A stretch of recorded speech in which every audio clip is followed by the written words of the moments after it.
So what is going on, guys, and welcome back to episode number 4 of the in brackets FIFA 14 career mode. It's actually FIFA 13 for you guys you guys already know that by now, but we're kicking off this episode with a home game up against the almighty Chelsea. This is a big derby for us. Paulinho does very well here, gets off to a very good start, has a very good shot, and Petr Cech matches it with a beautiful dive and save to prevent Paulinho from getting the first goal in the match and putting us 1-0 up, which was what we desperately really wanted. But Younes Kaboul done it for us. 5 minutes had gone and Younes Kaboul had gone and scored an absolutely scorching header. And Younes Kaboul's actually been a lot of speculation that not that he wants to leave the club, but he's homesick. I must admit, it's the first time I've ever actually seen it happen in FIFA 13 where they've actually said that they're homesick. But Younes Kaboul said he's homesick.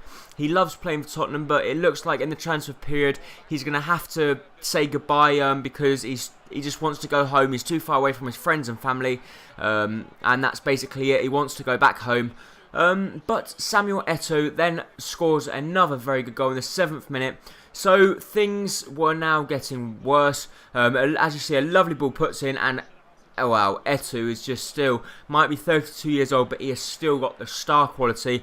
And Hazard puts a lovely ball through to Oscar, and Oscar is pretty much through. But Churches does amazingly well to actually catch up with him. A lovely ball played through to Eto'o, but unfortunately 26 minutes have gone, and now Eto'o had found the back of the net.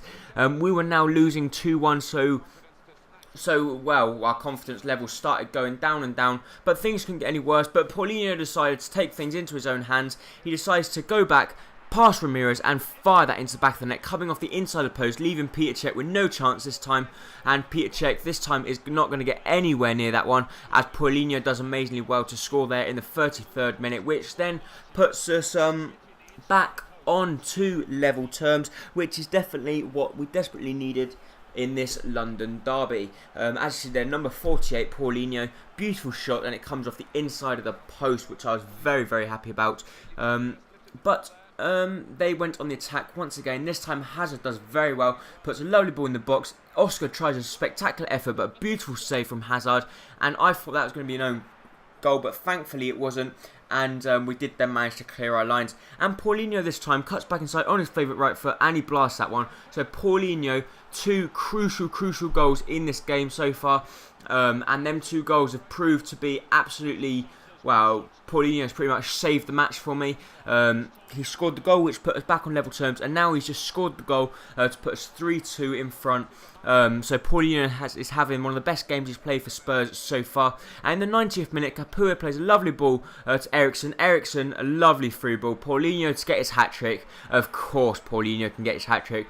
So an absolutely classic hat-trick from Paulinho, and I was very, very happy with that star performance from Paulinho in this match. And he's played pretty much brilliant. This game he was just like unstoppable. He was like the Cristiano Ronaldo of Tottenham in that game. Oh, what a goal, Van Persie.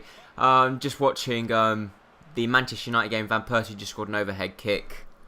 So let's just get back onto topic. And our next game is up against Reading in the Capital One Cup, I believe, and this is actually in round 16, so it's not yet the quarter-final, but we still want to try and get as far as we possibly can in this cup. And we get up to a very good start here with Chadley running down the wing. He clearly gets fouled there from the Reading lot. I was a little bit disappointed because I thought Chadley was going to get through on goal there. And one thing that I actually do hope that they're going to improve for FIFA 14 is the likes of when people get pulled back, they only get talking to, they don't actually get red cards like for the last man, because I think they should really, if they want to make it more realistic. But first of all, let's just admire this beautiful free kick from Holtby, which puts us 1-0 up. But like I was saying, I just think, like for example, you could be running through on goal and someone will clearly pull you back and they're the last man, but they only get talking to, they don't even get yellow cards or nothing. But I think if they want to make things realistic, they should change that. But things then went downhill when Akpan gets through, a lovely chest thing there. But Walker, I don't think that was a penalty, but Walker, I think, just budged him out of the way. Walker was too strong for him, and they end up getting a penalty. And Pogregmiak that just comes on steps up to take the penalty, his first kick of the game. Can he beat Lloris to put them 1-0 up? Of course Poggreniak can, with a cheeky little chip, which then puts them 1-0 up. And yeah, it was going to be hard now, especially now they had the momentum. We were now, well, it was pretty much a little bit nervous, to be honest, because I didn't want to lose this match and we didn't have the best players out. But then it went on to penalty shootout, and the player that I hate the most out of Tottenham is Emmanuel Adebayor. I absolutely hate him, and he steps up first to take the penalty. Look at the power bar, it's not even that powerful, and what does he do? He goes and blasts it over the bar, so a complete dickhead puts it over the bar. Poggreniak, for his second penalty of the game, steps up, and can he beat Lloris? Of course he can. So now it was just down to nerve. We had to try and do our best to score every penalty, and we had to somehow try and save one of Reading's penalties, or hope that their nerves got to them and they went and missed one.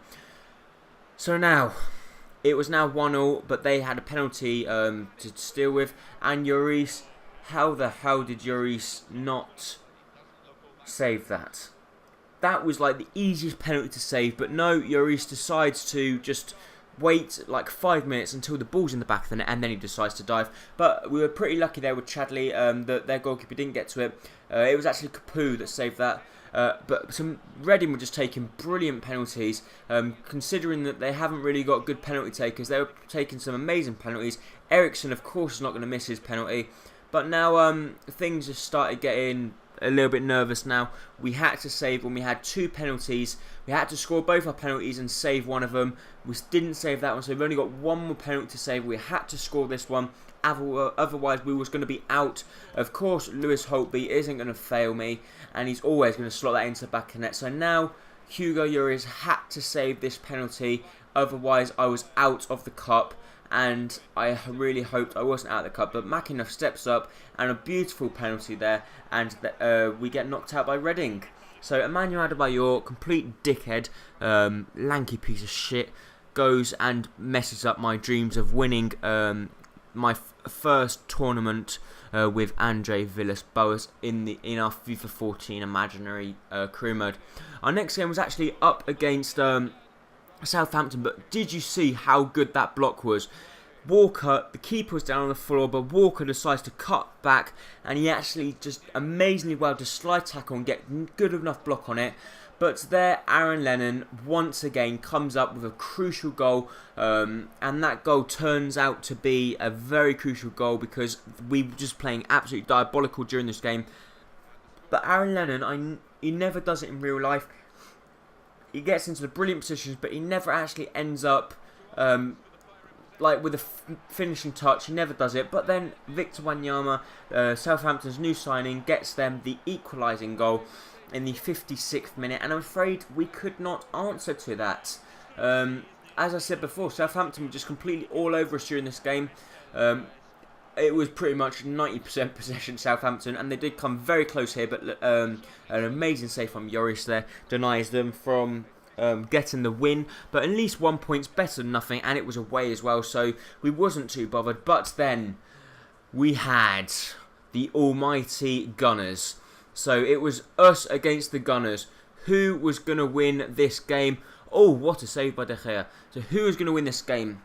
Ozil gets the ball, play it to Podolski. Podolski does very well, but a beautiful save from Lloris there, and I'm surprised that he actually saved that because it was like really acrobatic. They put a lovely corner in the box, and Giroud gets up and scores the goal in the 12th minute. So I was a little bit disappointed there that we went 1-0 down to Arsenal. Obviously, they're our bitter rivals, and Wayne Rooney scores to put them 3-1 up now against Bayer Leverkusen. So we were now losing 1-0 against Arsenal, and Aaron Lennon done pretty well. We just kept attacking. We wanted to try and get an early goal, but Vertonghen does very well. I don't know what Vertonghen was doing there, but Soldado plays the ball back to Vertonghen. Vertonghen has a good shot, but well, it wasn't really a good shot. But that's why he is a centre back. He's not really, well, that's really why he didn't do much. But Aaron Lennon does amazingly well once again, and he then scores another hugely important goal, which puts us back on level terms. So we were now 1-1 in this game. Aaron Lennon picking up another crucial goal. And that's I really do not want to know. I didn't know what to put for title because there's like amazing Paulinho hat-trick, but Lamela was through in the last minutes, has a good shot, but no, it was actually in the 30th minute. But a very good shot, but a very good save from Wojciech Szczesny. And they went on the attack here, and we were getting nervous as fuck now. Podolski puts a lovely ball in the box. Santi Cazorla nearly scores an amazing bicycle kick, but thankfully he got a little bit too much on it, and it ended up going over the bar. But we managed to win the ball back. Soldado played a lovely ball through to Lamela. Can Lamela score? Yes, he can. 2-1 up. We were against Arsenal. We couldn't believe it.